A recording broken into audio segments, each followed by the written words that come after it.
Assalamu Alaikum, brother. As a Muslim, personally, I want to ask you this question. In the current socio-political, theological climate of stark black and white prevalent in the world today, I find it extremely difficult to endorse any faction or even my own notions of right and wrong.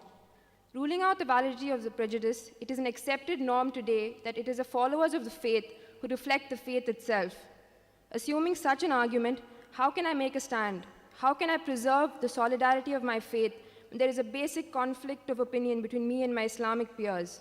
As an individual, would you personally endorse the stand of a Saddam Hussain, the passion of a Mujahideen fighter, or the death of a Palestinian suicide bomber?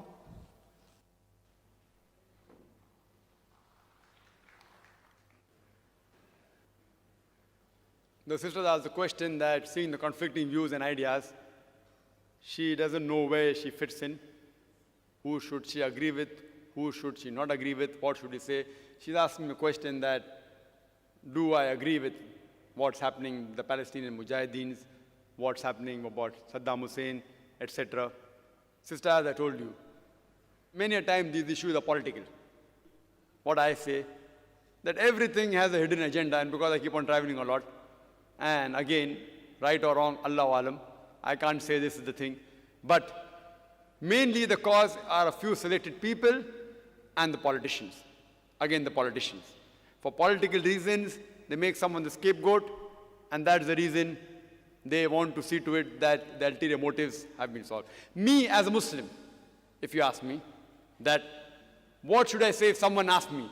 I can only speak the truth. If someone has caused them harm, if someone has murdered them, etc., etc., in this way, if they retaliate, it's allowed. Otherwise, they cannot.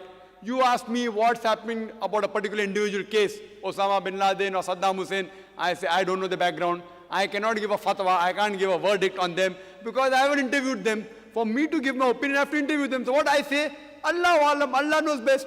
Allah will not ask me on the day of judgment, is Osama bin Laden a terrorist or not? I will tell that if he has done wrong, if he has broken the guidelines of Quran and Sunnah, he is wrong. If he hasn't broken, he is good. That is not my basis to pass the examination. What I have to read? I have to read the Quran, I have to read the scripture. This question can be dealt with those who are experts who keep on traveling to Afghanistan, taking interview, etc. And we find such coming in the paper, etc. You as a Muslim, me as a Muslim, Allah will not, Almighty God will not ask us the question of day of judgment that do you agree Saddam Hussain is a terrorist or not? We have to say, Allahu Alam, we don't know. Neither do we support them, neither do we condemn them. If there's solid proof of a particular person, of a particular Muslim who has done an act which is proven to be against the Quran, then we have to condemn him. But if there's no proof, which is substantial proof, we have to remain neutral. That's what Quran says. And your faith hasn't to shake, sister. Your faith should be based on the truth which is mentioned in the scripture. The best way to see to it that the faith is reinforced is to read the Quran. You will not find any defect in the Quran. You will not find any contradiction in the Quran. If a person doesn't understand Arabic as a language, you have to read the translation of this book. This is the translation by Abdullah Yusuf Ali, and the translation is available outside in the foyer.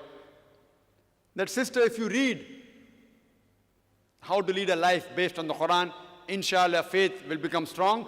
And believe me, you will not feel shy at all to practice any of the fundamentals of Islam if you know the reason and logic why these fundamentals have been prescribed. If you know that, believe me, I keep on traveling in different parts of the world. I mean, I speak, I go with this cap, I have a beard, I go to different Western countries. Never have I faced a problem. Sometimes inquiry is there, but never the problem. I mean, why should I get scared to speak the truth? So if you have knowledge of the scripture and you know the reason and logic, you will feel proud. Even you too will call yourself, like me, you will also call yourself a Muslim fundamentalist.